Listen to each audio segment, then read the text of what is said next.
همیهنان عزیز، چنین رسالتی از روز اول برای من یک وظیفه ملی و میهنی به عنوان یک شهروند مملکت بوده، هر سال در هر پوزیسیون یا نام و مقامی که برای من در نظر دارید و یا ندارید. چون فکر کنم وقتی که نگاه هم امروز به کشورمون هست، جلوی من خیلی چیزها هست. مادران داغ‌دیده‌ای که بچه‌هاشون از دست دادن، زندانیای سیاسیمون که تحت شکنجه هستن، بسیاری از افرادی که صداشون خفه هست و همچنان دارن با وضعیت کاغذفرسایی زندگی میکنن، معلمین ناراضی، کارگران بیکار. لازم نیست بیشتر از این بهتون بگم، همه خوب میدونید من چی دارم میگم. و صدای خفه شده رو به زحمت میشه انتظار داشت که بتونه حرف خودش رو بیان بکنه. ولی تا اون روزی که صداهای خفه نشده‌ای که ماها هستیم حرف اونها رو نرسونیم، واقعا خیانت کردیم به اون این صداها.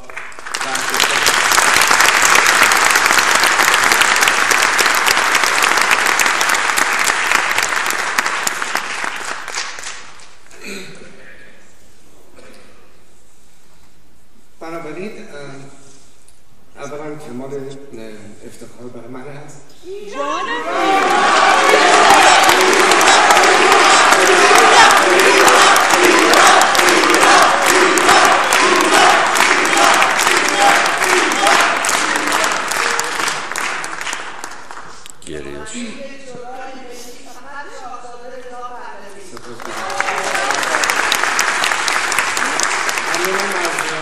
محبتتون، از اعتقادتون، از اعتمادتون و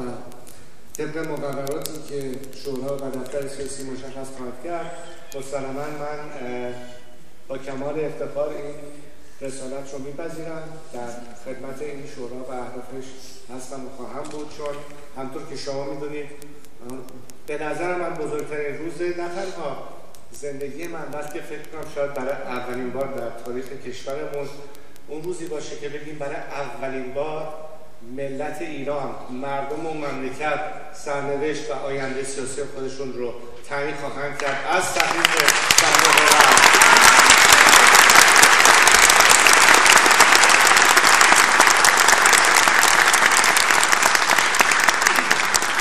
خدای ایران کمکت کنه. اون روز شاید این خستگی 32 سال مبارزه از تن شاید نه فقط من بلکه از تن خیلی ماها در خواهد شد. بنابراین و شاید در تمام این 2-3 روز و ماه‌ها تلاش و ماه‌هایی که در پیش داریم خوب در نظر بگیریم و فراموش نکنیم که واقعا این ایده اصلی، اولا بذارید داستانش رو تعریف کنم براتون، چون شاید برای بعضی‌تون بار اولی باشه که این رو بشنوید. برمیگرده به صحنه‌هایی که من در حدود 3 سال پیش، زمانی که درست بعد از درگیری‌هایی که پس از آخرین دوره به اصطلاح انتخابات جمهوری اسلامی اتفاق افتاد و برخوردی که نظام کرد با کسانی که معترض بودند به اون نتیجه از جنبش سبز بگیرید تا به امروز و اتفاقات بعدی که افتاد، کهریزک، خیلی مسائل دیگر، بار اولی نبود که صحبت از تشکیل یک مجمع، یک شورایی در خارج از کشور بوده باشه که مربوط میشه به چندین سال پیش. ولی علل خصوص خواستم بگم که آن چیزی دیگر برای من یه نفر باعث شد که این انگیزه رو پیدا کنم که به هر حال بایستی یک جا به صورت مستقیم‌تر و جدی‌تر وارد عمل بشم، چون هیچ وقت هدفم دخالت در امور تشکیلاتی و سازمانی نبود. کماکانی که همچنان هست و من هیچ نقش مسئولیت تشکیلاتی یا جوری نمیخوام هرگز بپذیرم، اما پدیدار شدن یه مکانیزمی در صحنه که بتونه یک سکوی پرتابی باشه، در جایی که همگی میدونیم که اکنون در داخل کشورمان هیچ سازمانی، تشکلی نیست که بتونه مستقیما نظام رو به زیر سوال ببره و چالش بکنه. بایستی یک مبدأ اولیه براش فراهم میشد در خارج از کشور که بتونه پایه اولیه یک همسویی و همکاری باشه. ضمن اینکه با توجه به پراکندگی ها، با توجه به اینکه همه جور گروه و فعال داریم، نه الزاماً با سلیقه های عینی سیاسی، ولی دردمند در همون نیازمندی های کل جامعه که همه درش زینف هستیم، که فکر کنم در این فراخوان کاملا مشخص اومده این مسائل. و ربطی به انگیزه‌های ایدئولوژیک یا تعلقات حزبی یا عقیدتی سیاسیمون الزاما نداره، مخرج اشتراک همگی ماست، بتونیم این کار رو آغاز بکنیم و در یک جای این افکار بتونه جمع بشه، راجبش بحث بشه، تقسیم کار بشه و در واقع این کار رو بتونیم، این کمپین رو که در واقع فقط یک هدف اصلی از دید من بیشتر برای این شورا نیست، یک وظیفه و رسالت اصلی است که نه ادعای آلترناتیو بودن رو میکنه، نه مسئولیت مجلس مؤسسان برای قانونگذاری رو میکنه.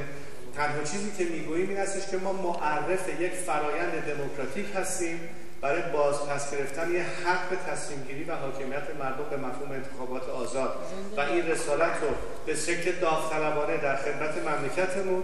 با تایید و حمایت از درون که تنها مبنای مشروعیت و مقبولیت این شورا خواهد بود به پیش ببریم تا مرحله اون روزی که برای بار اول و به تعریف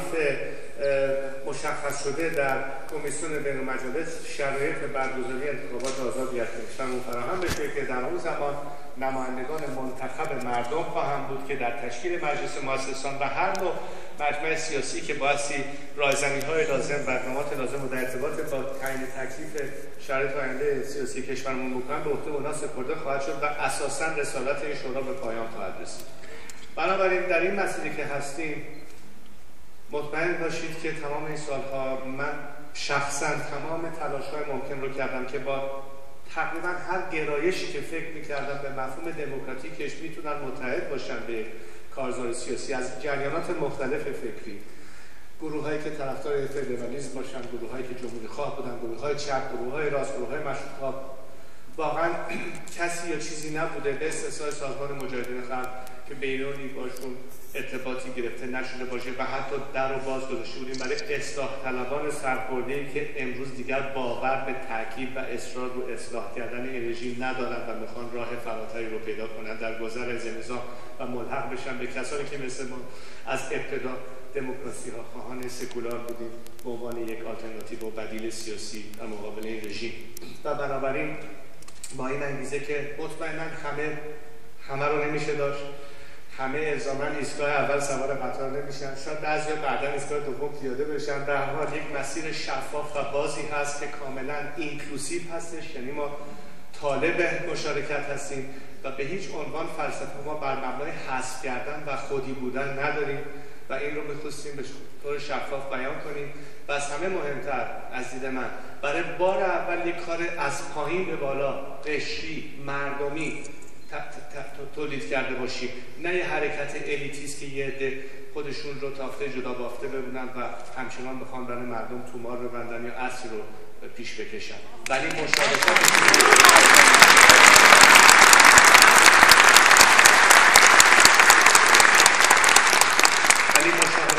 هر فرهیخته و هر کسی که امروز بتونه به پیدایش و گسترش این حرکت کمک بکنه با کمال میل پذیرا هستیم و در صورت استقبال خواهیم کرد. کار اصلی دوستان از دید من و این قبل از این هستش که رسما این مسئولیت که امیدوارم به شکل کتبی هم ضمناً اعلام بشه که سندیت پیدا بکنه، خواستم بهتون بگم لااقل تا جایی که آخرین حرف شخصی خودم رو زده باشم قبل از که از این پس حرف جمعی همگی شما رو نمایندگی بکنم،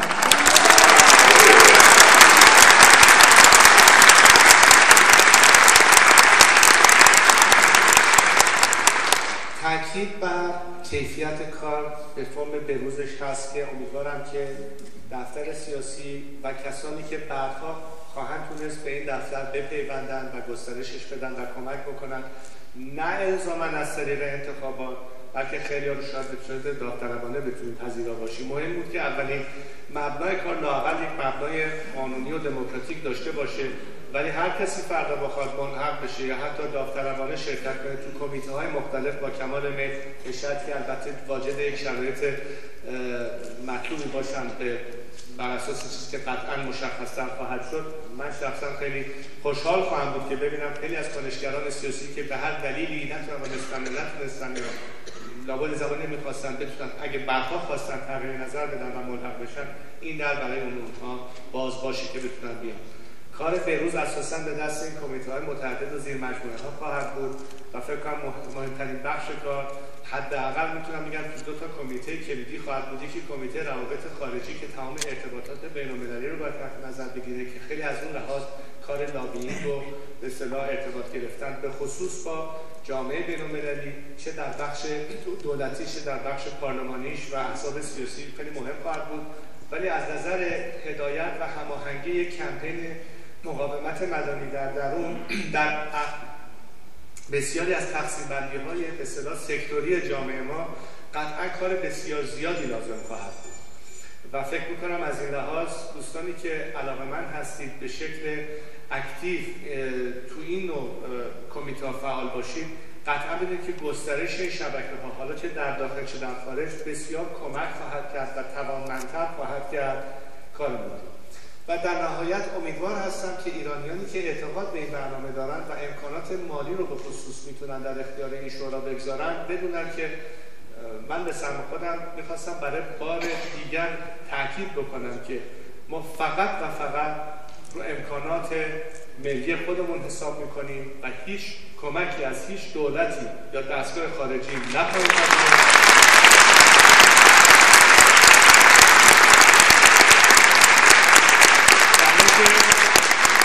به قول معروف مولا درزش داره و کوچکترین مهر تعلق و یا ریشیگرو داشتن نسبت به هیچ عامل خارجی برای این شورا لااقل نباشه. بنابراین حساب میکنیم رو کمک هممیهنانمون و یا هر ایران دوستی که در بخش خصوصی میتونه به این حرکت کمک بکنه و امیدوارم که اونها هم به سمت خودشون توانمندتر بکنن از نظر ابزاری کار این شورا رو که ما بتونیم هرچه بیشتر کیفیت رو و تخصص رو که در بعضی وقتا الزاما نمیشه روی حرکت داوطلبانه انتظار داشت و خیلی از افرادی که واقعا به قول معروف سرشون به تنشون میارزه و در بالاترین سطوح تخصصی میتونن فعال باشن کار میکنن، شغل دارن، گرفتارن، نمیتونن کار زندگیش رو به کلی ول بکنن و یه جایی نیاز به امکانات افرادی هستش که باسی به نوعی بتوان از طریق مالی وضعیتشون رو به حال در نظر گرفت. دوستان من واقعا تنها چیزی که میتونم بهتون بگم این هستش که مسلما کار کامل نیست، مسلما در کار حتما یه نقصایی بوده، حتما یه اشتباهاتی بوده، ولی میخواستم در آخرین فرصت قبل از این مسئله شخصا تشکر بکنم از کسانی که تو این 1.5 سال گذشته چه اونایی که در کمیته موقت فعالیت کردن و دیگرانی که بهشون کمک کردن در جایی که خود من شاهدش بودم میگم بعضیشون تا پای واقعا به حال مریض شدن و بیمارستان رفتن و واقعا در تمام شرایط سختی تمام تلاش خودشون رو خالصانه و مخلصانه بدون هیچ ادعایی انجام دادن و من صمیمانه از این افراد تشکر بنده خودم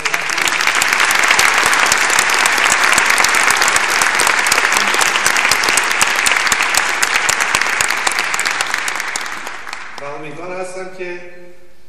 کسانی که امروز این برنامه رو تماشا میکنن، کسانی که الزاما تو این حرکت شرکت نکردن، کسانی که میخوان بیشتر متوجه این کار بشن بدونن که ما به هر حال و این ماه جمعی رو دارم میگم هممون شاهدش هستیم سعی کردیم در بیشترین شفافیت ممکن و با رعایت بیشترین اصول دموکراتیک ممکن انجام بدیم و امیدوار هستم که این مسئله واقعا بتونه گسترش پیدا بکنه. من از همه شما صمیمانه تشکر میکنم. امیدوارم که اگه این نقش رو برای من پیشنهاد دادید این رو خواهش میکنم دوستان به شکل رسمیش بگید و برای این آخرین حرف شخصی خودم بود به این جمع و سعی خواهم کرد در صحنه بین‌المللی رایزن خوبی برای این حرکت باشم و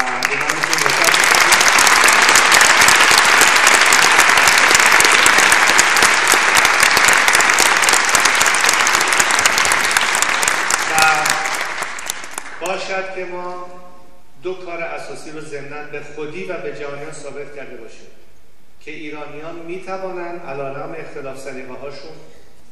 بر اساس پلورالیسم سیاسی و تولرانس همکاری داشته باشند و بر اساس خرد جمعی بتونیم کار رو به پیش ببریم و شاید از این طریق بتونیم فرهنگ جدید سیاسی رو در کشورمون نهادینه بکنیم که شاید نبودش بود که مقدار زیادی باعث این بدبختی امروزی ما بوده.